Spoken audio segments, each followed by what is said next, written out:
Order. End of question time. Ministerial statement. Minister for Defence.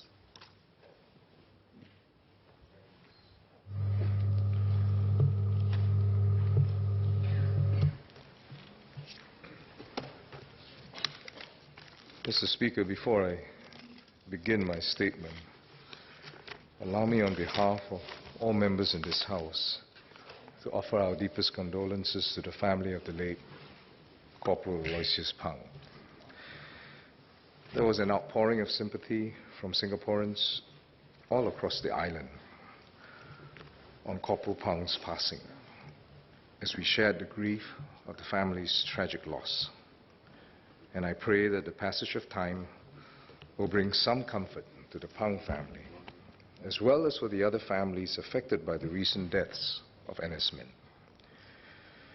Your questions today as MPs are an important part of holding MINDEF and the SAF accountable for the safety of our servicemen and will strengthen our collective resolve to make SAF training as safe as possible and prevent such tragic deaths from occurring again. My statement today will cover three areas. First, the death of Corporal Aloysius Pang. Second, the Committee of Inquiry findings of Corporal Liu Kai. And third, safety enhancements by the SAF following recent NS training deaths. Let me first address questions from MPs on Corporal Pang, who died on 23rd January this year. The Committee of Inquiry has been convened by the Armed Forces Council, AFC, on the 25th of January. All 5 members of the COI are from outside MINDEF and the SAF. They comprise the chairperson, who is a judge nominated by the state courts, a consultant medical specialist, a member appointed nominated by the External Review Panel on SAF Safety, the ERPSS, a member of the Workplace Safety and Health Council, and a senior-ranked national serviceman. The COI has started its investigation to determine the circumstances and contributory factors which led to the demise of Corporal Pang. When completed, the COI will submit its findings to the Armed Forces Council and the ERPSS. The ERPSS will in turn provide its comments on the findings, and both the comments and the findings, both their comments and the findings will be made public. However, as Corporal Pang's death occurred in New Zealand, neither the police force nor the state coroner have jurisdiction for deaths outside Singapore. Investigations to determine any culpability in this case will be left to the SAF Special Investigation Branch, SIB, which has jurisdiction under military law. Based on SIB's investigations, the Chief Military Prosecutor will decide if any servicemen are to be prosecuted for criminal or military offences in a military court. The military court is presided over by the state court judges appointed as presidents of the General Court Martial. In this statement, I will give as much information as possible without prejudicing the COI and SIB's investigations, whose findings in due course will be authoritative and conclusive. To preserve the integrity of the process, I will only state facts in reply to PQs and consciously not draw any inferences or conclusions on the incident involving Corporal Pang. I ask members of Parliament here to observe the same. We should also be mindful of the need to be sensitive to the family's feelings as we honor the memory of Corporal Pang. With this caveat, let me begin. Corporal Aloysius Pang, aged 28, an armament technician, was participating in exercise Thunder Warrior at Waiouru Training Area in New Zealand this year. On 19 January this year, 3 SAF personnel were in the cabin of the Singapore Self-Propelled Howitzer, SSPH, to carry out repair works on the gun's calibration system for accurate firing. The 3 SAF personnel were Corporal Pang, a regular armament technician holding the rank of ME2, Military Expert 2, with more than 16 years in service, and third, the gun detachment commander, who is a 3rd Sergeant NS-man. Mr. Speaker, I have asked for your permission to display some slides. Can I ask for the first slide to be displayed? Please proceed. Thank you.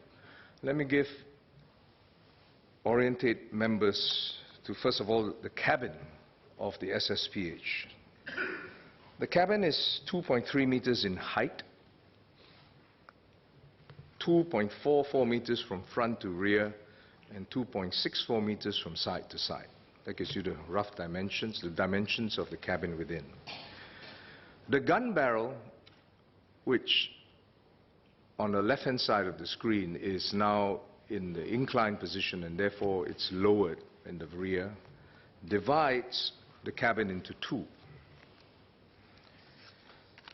There is space for the 3 persons within the cabin to occupy positions on either side of the gun, as shown in the diagram, 1, 2, and 3. And looking towards the SSPH from the back, about 1.55 meters on the left side, safe position 1 and 2, and 0.9 meters in width on the right side, safe position 3. These so-called safe positions are designed to be occupied by the driver, the ammo loader, and charge loaders, but for the purpose of the statements, I'll refer to them as safe positions. The gun barrel is usually tilted upwards for firing. That's the picture shown on the top, smaller picture on the left, the gun barrel at the inclined position with the gun pointed up. The gun barrel is usually tilted upwards for firing, but needs to be lowered for some types of maintenance work. When the gun is lowered, the flick rammer at the rear end of the barrel goes up and ends about 10 centimeters below the top rim of the cabin. I'll have some more pictures to make it more clear later. Because of this, no one should be behind the barrel when the gun is being lowered. Unfortunately, Corporal Pang was caught between the gun barrel and the interior of the SSPH as the gun was lowered and sustained compression injuries to his chest and abdomen. After he sustained these injuries, Corporal Pang was treated on site by the SAF medical officer and evacuated to Waioro Camp Medical Center. He was heli evacuated to Waikato Hospital in Hamilton, New Zealand, which is a regional trauma center, where surgeons decided that he needed an operation to treat his injuries. Prior to his first injury, Corporal Pang was conscious and speaking. At the first operation, the surgical team found that a number of organs were damaged and treated them accordingly. After the first surgery, Corporal Pang did not require any ventilation and his vital signs were stable. In fact, after the first surgery, he spoke with his mother, who had been flown over to New Zealand.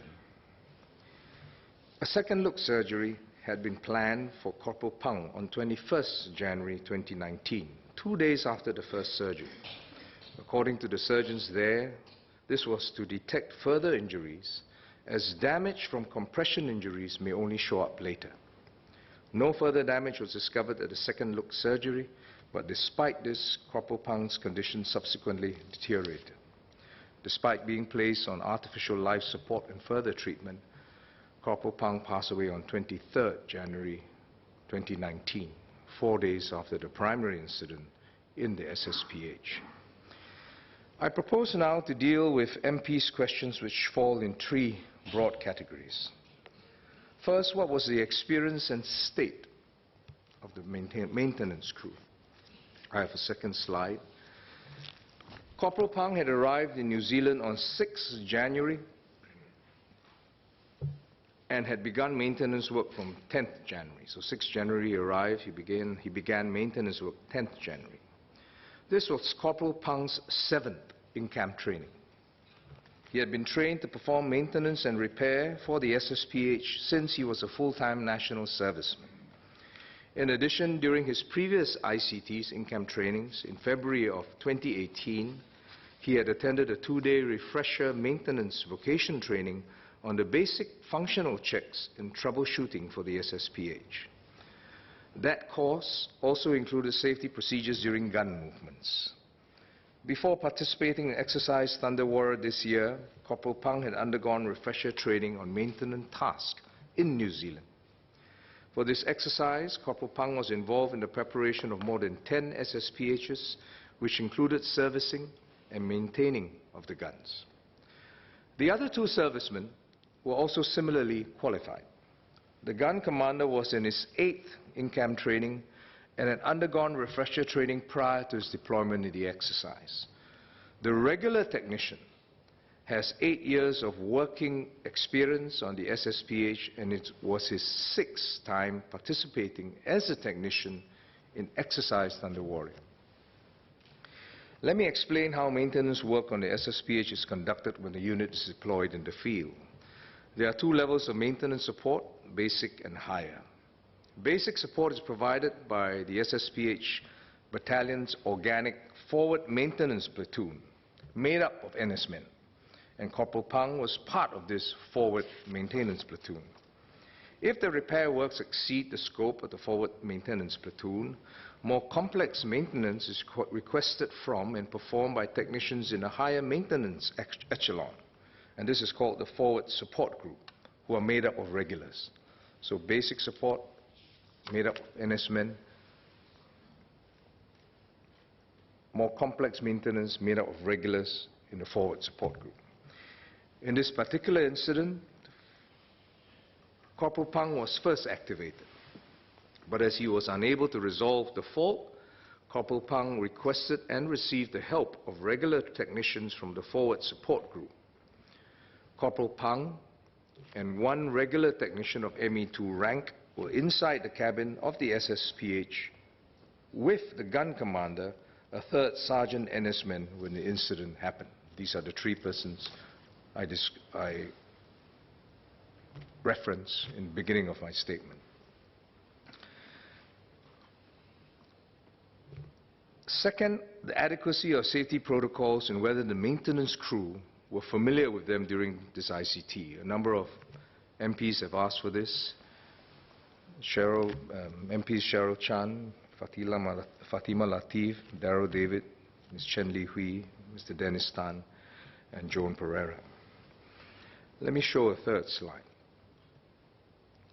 I will focus on the relevant safety instructions during maintenance work, because this is the reason for the presence of these 3 people in the SSPH, and in particular, when the gun is lowered. There are safety procedures taught to all maintenance and SSPH operating crew. The ME2 regular technician is overall in charge, because he comes from the Forward Support Group, and he is in charge of more complex repair work, so he's in charge. For the repair work in this case, the maintenance manual indicates that it is the responsibility of the technician in charge to ensure that the gun has been lowered and fixed in place before any maintenance works can begin. Further, the safety instructions specify safe positions within the SSPH cabin for soldiers to occupy during the gun lowering, as well as safety precautions to be taken. In operations or during maintenance, it is the gun commander who lowers the gun. From his safe position 1, indicated in the middle of this slide, of the picture of the tank with his gun pointing forwards or pointing up. From his safe position 1, he must first check, the gun commander must first check to ensure that the gun barrel area is free from obstacles and that no persons are in the travel path of the barrel. Other persons in the cabin are to occupy safe positions 2 or 3 on the left side and the right side respectively. The gun commander then gives the signal, clear away, to warn the technicians about the barrel movement. He should visually check to ensure that no persons are in the travel path of the barrel and all crew are in the safe positions. After which, the gun commander should shout, "Stand by," before moving the barrel. In the event of any danger, there are also 3 emergency stop buttons in each of the safe positions inside the SSPH, and they are indicated as the red buttons in each of the safe positions. There are 3 of them. In the operator's manual, there is a standard warning, and I quote it. It's boxed in the safety manuals, printed in bold. Quote, "Failure to observe the above warnings may result in serious injury or death to crew," unquote. The warning is repeated for a variety of drills that the SSPH crew must undertake. Next, I will show a video of this safety drill prescribed during the gun lowering, and it will be shown in actual speed. With your permission, Mr. Speaker.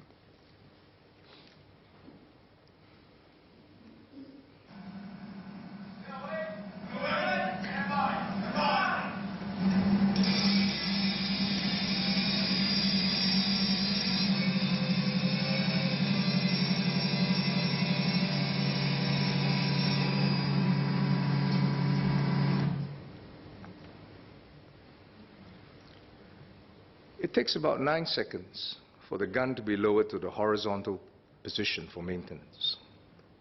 All 3 persons who were in the cabin in this incident have been trained specifically on the SSPH and had conducted similar maintenance on it in the past. During this exercise, both Corporal Pang and the regular technician had conducted maintenance work on the gun daily. Following the incident, the SAF's immediate task was to ensure that there were no systemic machine malfunction of the SSPH, which would otherwise have put maintenance crews at risk. Inspections of the SSPH have not detected any machine malfunction of the gun lowering mechanism.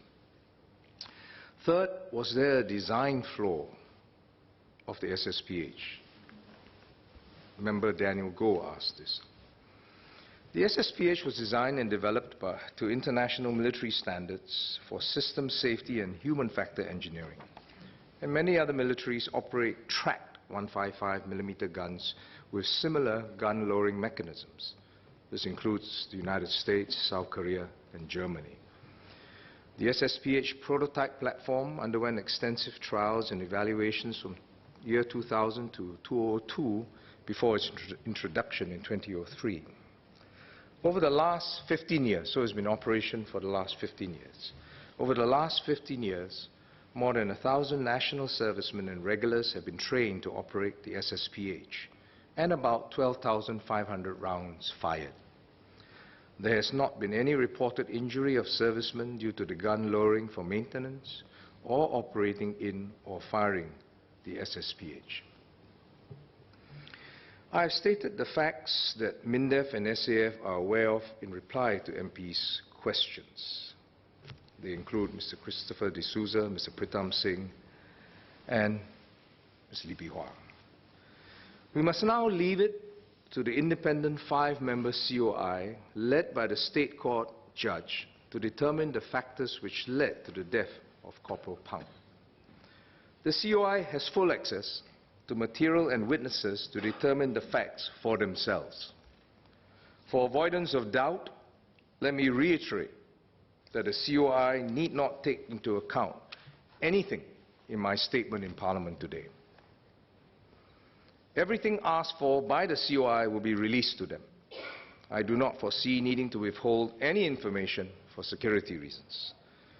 The COI will also make specific recommendations to rectify any systemic or human lapses found. In the meantime, the 2 other servicemen deployed have been redeployed from their operational roles. We owe it to Corporal Pang and his family, indeed to all Singaporeans, to get to the bottom of what happened and to make things right to ensure the safety of the NS training system as a whole. I ask that all of us respect these objective and impartial processes that are underway, to reserve our judgment and wait for the conclusions of the COI, which will be presented in Parliament subsequently.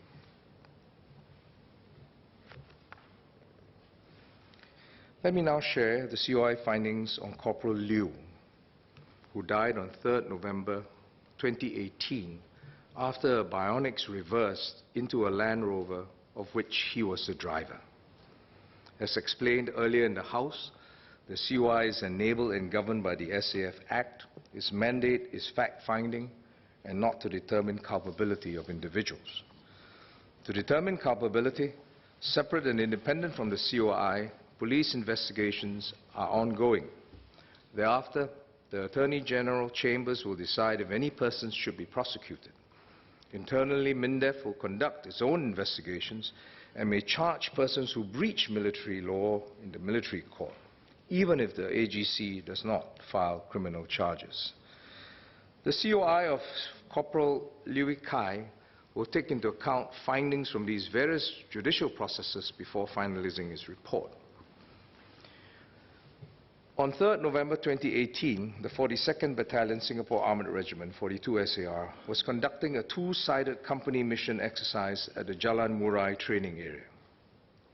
As with all such exercises, a regular trainer of captain rank from the Active Unit Training Center was assigned to evaluate the exercise troops. The trainer used a Land Rover whose driver was Corporal Liu, a transport operator. Let me orientate members to the Bionics crew. This is the Bionics, and the crew comprises 4 persons. For this particular incident, a full-time national serviceman who was in the position of the vehicle commander, a second lieutenant, a rear guide. When the vehicle reverses, he was a 3rd Sergeant NS-man, the driver, and a gunner, who were both corporals.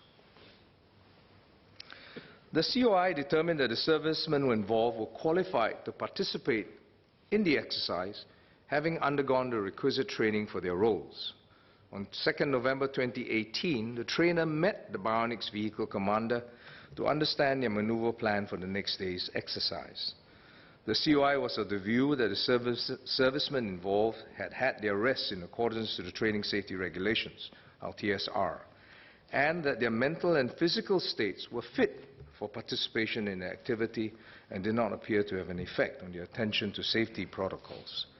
The COI also found that the Land Rover that Corporal Liu was driving was serviceable.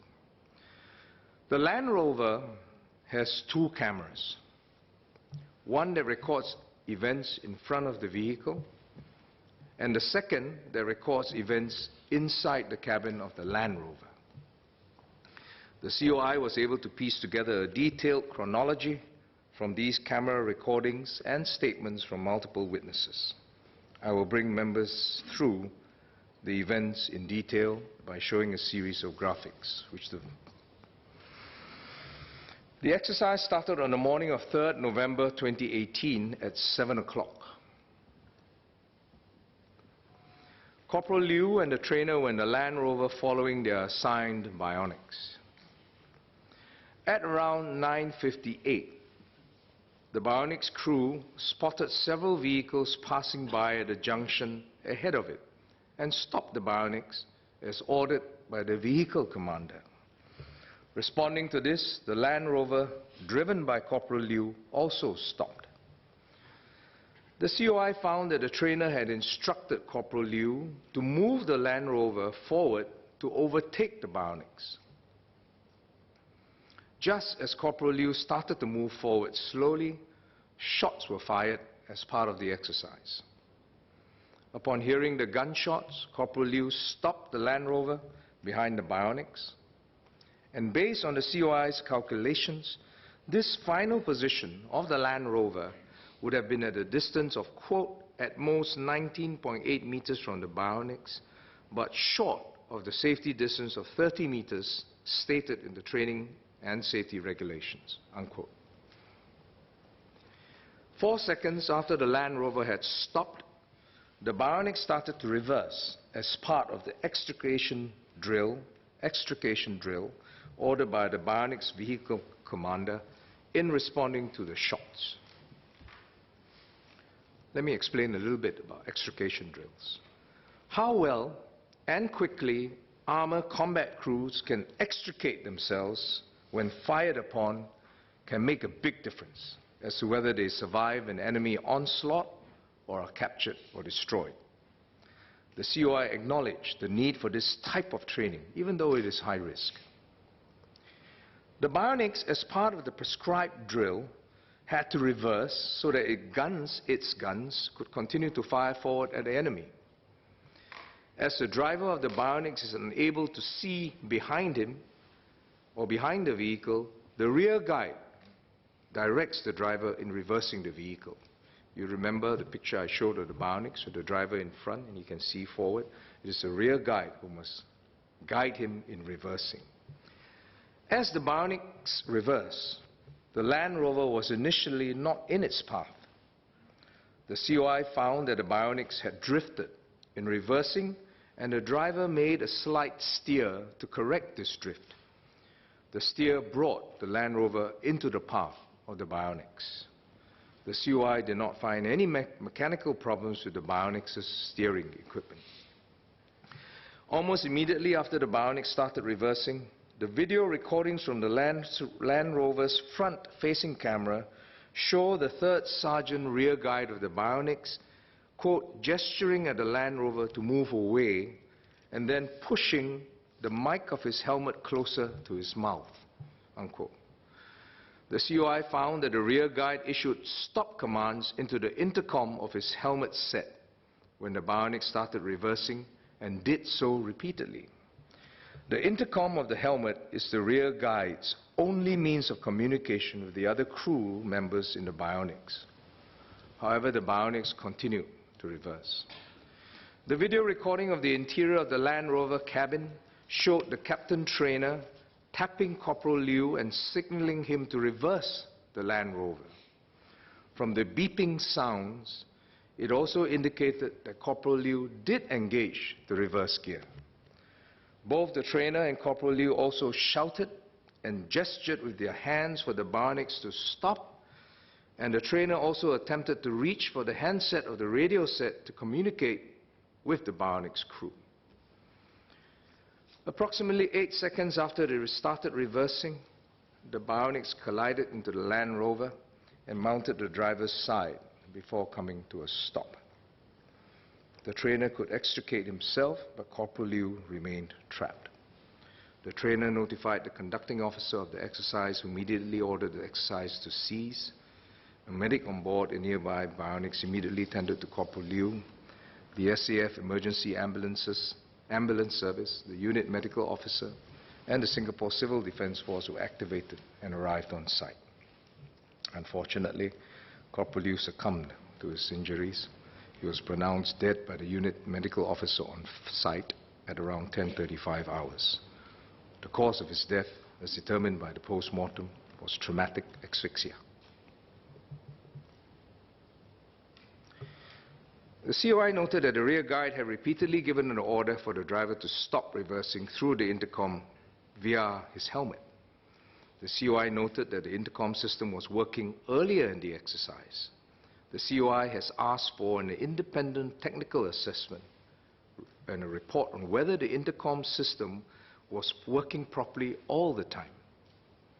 In parallel, police investigations too are also focused on the communications between the bionics crew and whether this was affected by the equipment.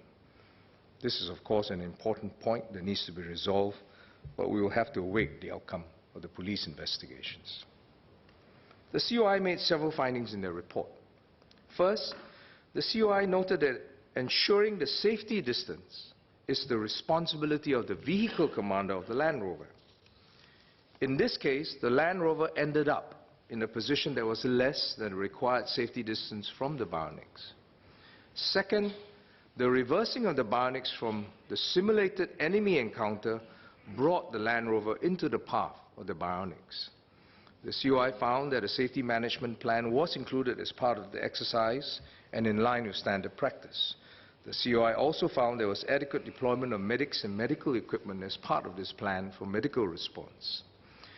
I now share the External Review Panel on Safety's written report on the COI findings, and it will be distributed to members with the Speaker's permission and be made public subsequently.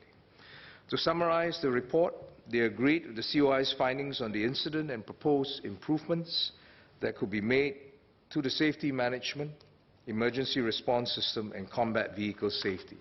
And the details are in the report. Much of what the ERPSS commented, I have already outlined in my ministerial statement.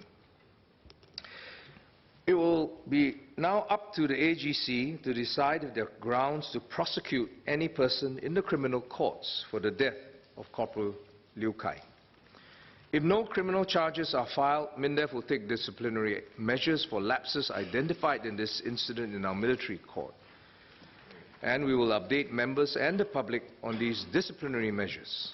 In the meantime, the servicemen involved in this incident have been redeployed to non-operational roles.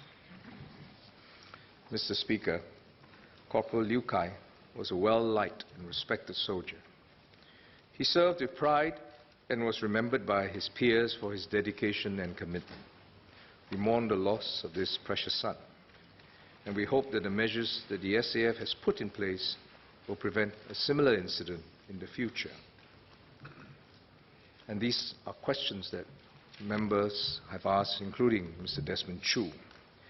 In response to the COI's findings and his own internal review, the following measures have or will be put in place by the SAF. First, in addition to the existing emergency horn activation button in front for the vehicle commander of the Bionics, 2 more emergency horn buttons have been installed in the rear of all Bionics vehicles used for training. So before this incident, there was 1 in front. Now 2 more have been put in the rear of the Bionics for training vehicles. This is to sound the alarm in the event of an intercom failure. Second, from March this year, rear view cameras will be progressively installed into our training fleet of Bionics vehicles so that the driver can see during reversing. The Army will study if these new features, the safety horns and the camera, rear view camera, ought to be incorporated for operational vehicles as well. All heavy-wheeled vehicles, such as 5-tonners, will also be progressively installed with rear-view cameras and mirrors to reduce blind spots. Third, as with live firing exercises, the Army will now conduct safety tabletop exercises for all high-risk non-live firing exercises before the actual execution.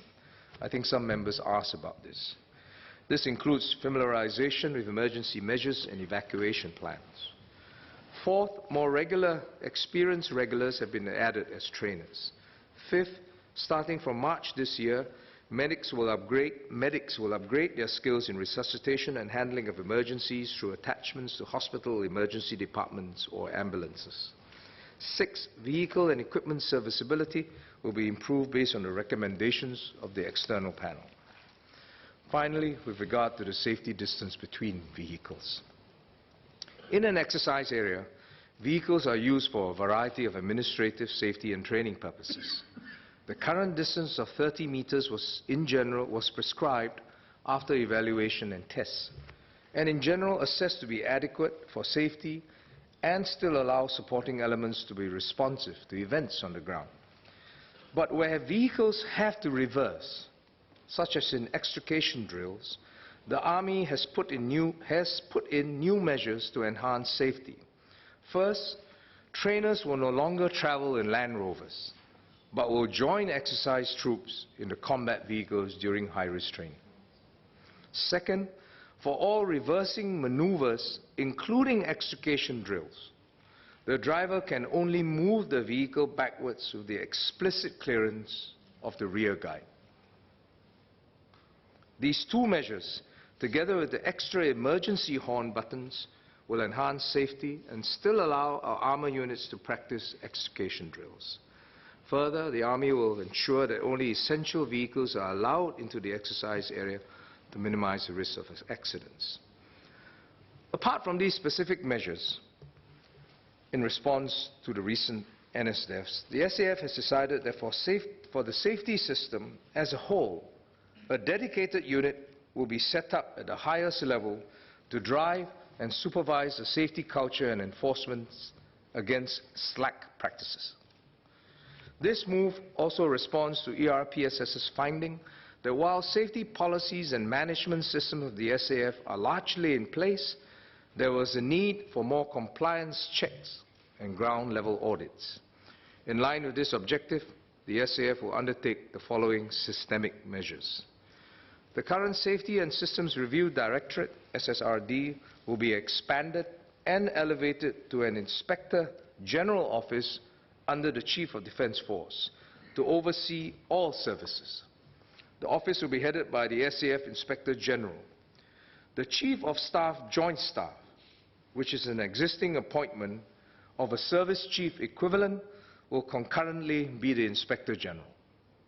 This dual function is synergistic as the COSJS has an overview of all operations, and as Inspector General will have the authority to ensure that safety-first habits and processes are incorporated at all levels of training. More safety officers will be deployed to assist individual units and supervise training activities. There will be more safety audits of units by the inspection teams in the services and supervised by the Inspector General's office. Second, commanders of units which do not meet standards and have committed lapses in safety procedures and processes will have this marked against them in their performance reviews. Let me emphasize that such commanders will be deemed to have performed unsatisfactorily even if accidents have not occurred. This is the right emphasis to prevent accidents. In the past few weeks, the Chief of Defence Force reduced the tempo for every unit to review its processes and to emphasize to the troops a safety consciousness to protect themselves and their buddies. Units that are on live operations, such as those protecting key installations, are not affected by this measure and will continue to be vigilant. Basic types of training have resumed since February the 7th. Individual units will continue to be audited and will resume realistic training when safety processes are assessed to be in place. Some MPs, Darryl David, Mr. Chong Ki-Hiong, Mr. Leon Pereira, have asked if external agencies review our system to detect root issues. The ERPSS, which consists of prominent safety experts and professionals outside the SAF, is tasked primarily with this mission. The SAF safety system is aligned to international frameworks and regulations, such as the Occupational Health and Safety System Framework. It comprises rules that mitigate safety risks in the conduct of our training processes and training to build up competency of our servicemen and to make sure that rules are properly applied, inspections and reporting, mechanisms to ensure that rules are followed, and consequences if they are not followed. Quite a few MPs, Ms. Fatima Latif, Ms. Cheng Li Hui, Ms. Joan Pereira, Ms. Cheryl Chan, have asked if even if the safety instructions are adequate and in place, how do we ensure that NS men are familiar and safety conscious? It's an important question. And also, if the SAF has taken into account the abrupt switch from civilian environment to military training where there are much larger and potentially dangerous equipment. Another good question. These are important issues that need to be factored into our safety systems. One suggestion has been to outsource all maintenance work with heavy vehicles or machinery. This is not possible. Complex maintenance tasks that require specialized tools and equipment are already outsourced, but we still need national servicemen technicians to be with their units to perform basic maintenance so that the equipment can function during operations. We do cater time for NS men soldiers to adjust from the civilian settings. Before any activity commences, a safety brief is held and inspections conducted to check that soldiers are in good physical state and that vehicles and equipment are serviceable. Soldiers must also complete an individual risk assessment checklist and raise safety concerns to their superiors for mitigation before any activity begins. NS training is conducted progressively, starting with refresher training for individual skills and proficiencies before any operations are conducted. And prior to their deployment, further training such as with a simulator is conducted. I think one of our MPs asked about this. The Inspector General Office will review if further mitigating measures are needed to help NSmen adjust from civilian life to in-camp training. MPs have asked, and this includes a question from a Member of Parliament Lee Bee-Hua, if we punish safety lapses even when they do not lead to injury. Over the past 3 years, an average of 2% of servicemen a year was punished under the SAF Act for safety lapses, 2%. Their punishments range from a fine to detention and administrative penalties such as delays in promotion and reduction in benefits. At the same time, we reward servicemen who demonstrate safe behavior. Units and individuals are recognized during the service's respective annual safety day. Member Muhammad Arshad inquired about this. If we are to achieve 0 fatalities during NS training, we must have a strong safety culture in all our units and safety consciousness down to the last soldier.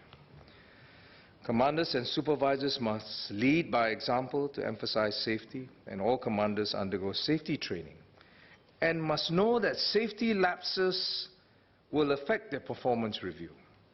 Safety officers who are former senior commanders help ensure the safe conduct of training. Experienced regular trainers partner the NSmen commanders to design training and safety plans.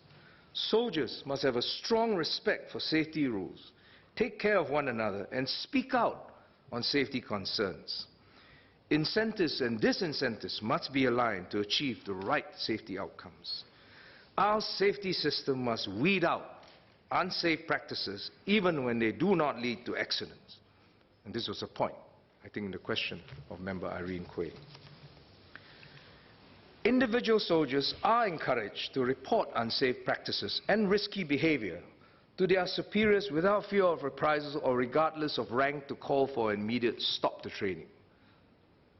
We do not reward, nor should signal that we reward, adventurous behavior. And this is in the training safety regulations. And let me quote it in full. It's in Chapter 1, Section 2, Paragraph 1, Paragraph 11.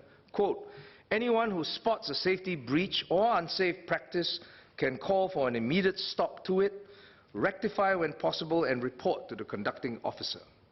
Once notified, the conducting officer should verify the report and, when necessary, rectify the safety breach or unsafe practices. The conducting officer must update the supervising officer on the measures taken to rectify the safety breach or unsafe practice, unquote. Anyone who spots a safety breach, not only commanders, anyone.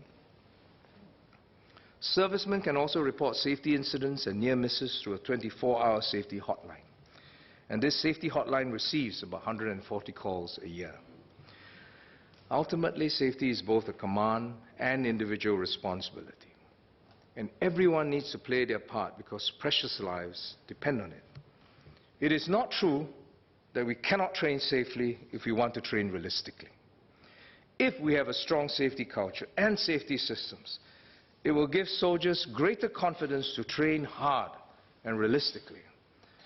SAF commanders are convinced that it can be done, and these measures I have outlined today will lead us to that goal of 0 training fatalities. Mr. Speaker, the loss of any soldier is devastating. It leaves a void that cannot be filled in the lives of family members and friends, and its impact is deep and far-reaching. It will take much time for their grief to run its course. Members Anthea Ong, Mr. Chong Ki-hyong have asked about assistance when a death occurs. Within the SAF, dedicated grief counselors are assigned to provide support to the servicemen's family members in the aftermath of their loss. For our soldiers, a team of psychologists, counselors, and psychiatrists are deployed to assist unit commanders and servicemen in their recovery from the stress in such incidents. MINDEF does take the family's request into consideration when deploying a deceased serviceman's immediate family members during their NS. Over the past 17 months, 4 national servicemen have passed away during training. In 2012, the SAF also experienced 4 training fatalities that year. But from 2013 to 2016, we had none. How did this turnaround occur? This was probably due to multiple factors, but I think the new safety measures we put into place after the devastating incidents of 2012 had an effect. If we put our minds and efforts to achieve zero training fatalities, it can be achieved. 4 families have experienced much sorrow after their irreplaceable loss these past months. Singapore has lost precious sons. As deep as the hurt, as great the loss, we must not forget why we suffer them. When the founding generation pledged themselves to build a strong SAF, they were fully conscious that a strong military is only possible with fully committed NS men drawn from every family in Singapore. They knew the cost, they knew the sacrifice that would be required, not only in resources that we invest in at every budget, but much more precious will be the time, the sweat, the tears, even the lives of precious sons. Inherently, military training poses risk.